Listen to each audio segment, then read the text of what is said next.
Ready or not? Ready or not, Here I come! here I come. You can't hide Gonna find you.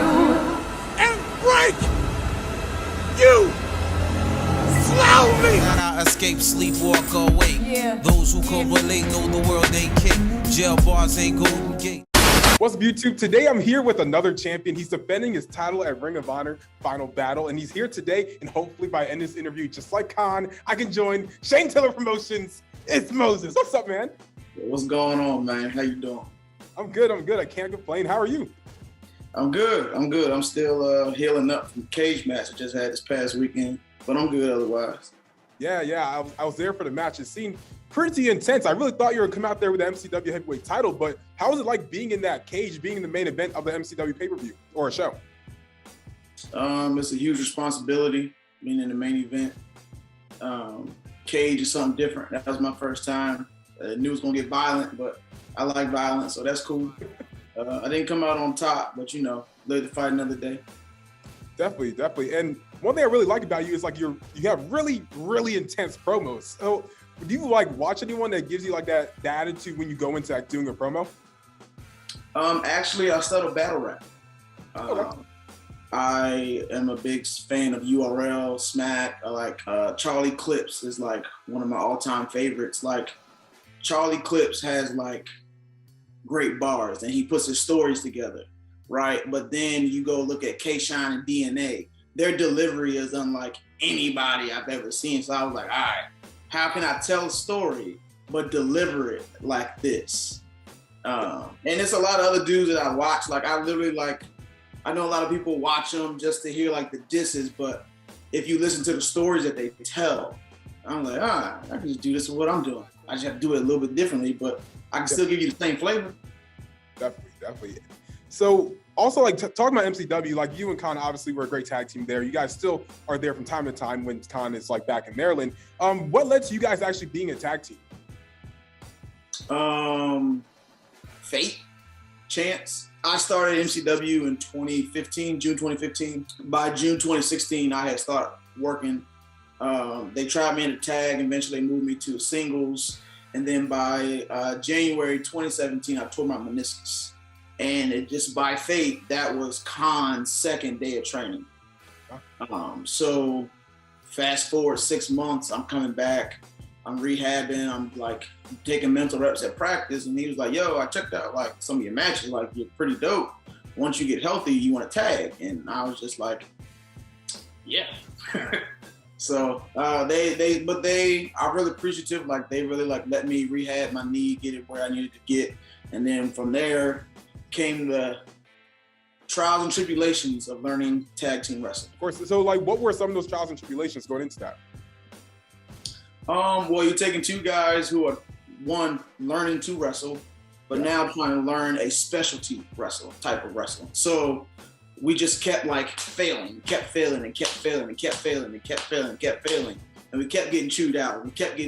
we both just looking at each other like, what do we get into? Like, why are we doing this? We're smarter than this. Why do we keep going here and doing this stupid stuff? Like we know better, but we just went out there and did it anyway because we thought, hey, this is what we need to do. Definitely. And also on top of that, like looking at your MCW career, your old name was Malcolm Moses. So like as someone that's like, I love the name Malcolm for like many reasons. Where'd it go? That's a great question. Oh, I lost it when I got to Ring of Honor. Yeah, that's what happened. Yeah, because he was always Bishop Kaun and I was always Malcolm Moses. But then once we got to Ring of Honor, they were kind of like, man, that's a lot to say when we got to say soldiers of savagery behind it. So we got to shorten these up. Oh, man. Hate to see it. But like, once you guys got signed to Ring of Honor, like I heard there was rumors that you guys were on Mark Henry's radar during that time. Did you ever have that conversation with Mark Henry at all? I had no conversation with Mark Henry. Oh, man. I would love to have a conversation with Mark Henry, but I had no conversation with Mark Henry. Have you guys ever had a chance to like meet any like legends in the business and like get like any like sort of opinions on like what you guys are doing in the ring? We got a chance to work with Jimmy Hart on a show. That was in Hollywood. That was pretty fun. Two Cold Scorpios at an MCW show. That was pretty cool. Talked to him for a little bit. But as far as like critique, like I can't really say too many legends are giving us critique.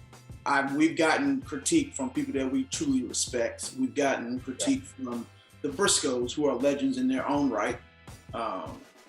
Anybody that we've worked in Ring of Honor that was there long before we got there.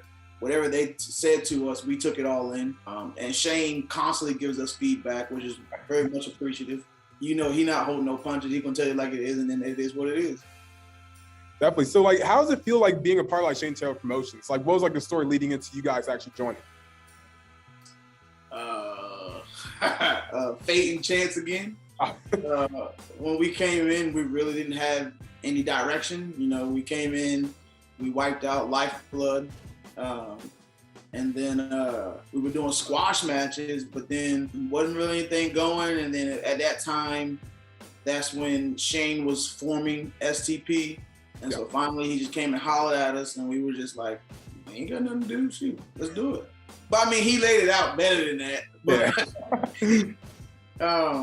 just like fast forward through all the small talk, like once he like laid it out what he wanted to do, how he viewed this as like equal opportunists, not dictatorship, and you all just follow. We were just, oh yeah, we can get with that. Definitely. And I kind of want to talk about your life a little bit before professional wrestling. What led to you wanting to be a pro wrestler? Oh man, I wanted to be a wrestler since I was a kid. I think I got into wrestling around like 95. So right when the Attitude Era was popping off and the Monday Night Wars, I started with WCW. I had like, oh man, Monday Night Nitro, and then Thunder was on Thursday nights. I was like, I like this. And then my older brother, he was like, yo, you know there's another one, right? I was like, another what? He was like, there's like another like wrestling. I was like, it's better than what I'm watching right now. Like, cause Goldberg and Kevin Nash whooping ass right now. So what's better than this? And he was like, turn right now. And literally the first person I saw was Stone Cold Steve Austin giving somebody a finger. I was like, oh, okay, this is pretty cool. At 6 years old, I understood what giving the finger meant. And I was like, they can put this on TV? Oh, I like it. So what was like the story you leading up to like joining MCW? So like I had graduated from college in 2012, and I came home. I started teaching high school, and I was like, yeah, this ain't for me. So I left there, went and got a job in the real world. Well, not say teaching isn't a real world job, but like a job where I was getting benefits. And I got there and I was just like, yeah, this ain't for me either. This 9-to-5 business is for the birds. So I was like, well, mom's only asked me to get my degree, and I've done that. And so at this point in time, she really can't say anything else about what I'm doing in my life, as long as I can take care of myself. So I was like, why not go chase your dream? So of course, I literally Googled how to become a professional wrestler, and like the little wiki steps came up, and it was like, go to the gym, get in shape, find a school, get better, work matches, and then maybe become superstar. I was like, maybe. All right, cool. All right, bet. So I was already going to the gym. Then it came to the part of like researching schools, and that's the hardest thing, like getting into the business. Like if you don't know anything about it, you kind of, is this school good? Is this school that? What's the average cost? Is it worth it? So once I figured it out, I had thought I was gonna go to one school in Atlanta. That didn't work out. So then I looked back in Maryland again. MCW was there, and the rest was history. I think in January 2015, I said, okay, well, I'm definitely gonna try this. By June 2015, I actually paid my money, so I went to school. You say you're a high school teacher. Do any like your students that used to teach still watch you now? I don't know, man. Once I left high school, I left high school. I mean, I had a good time teaching. It made me regret all the nonsense I put my teachers through. Because I had my days growing up. But it was like twofold. I was like, okay, this is what they meant by just sit down and shut up. Just shut up. Stop talking. Like I got it. I instantly too. Day one actually. But all in all, it wasn't too bad. I tip my hat to all the educators across the nation. You all are doing the Lord's work. Leading into Ring of Honor Final Battle, this might be one of Ring of Honor's actual last Final Battle. So what does it mean to be on this show? Man, an honor. I know that's like cliche, but it's an honor, but it's also like bittersweet. Who would have thought that after 6 years in, be signed to a company, but also be a part of this company's potential last show, which is their biggest show of the year.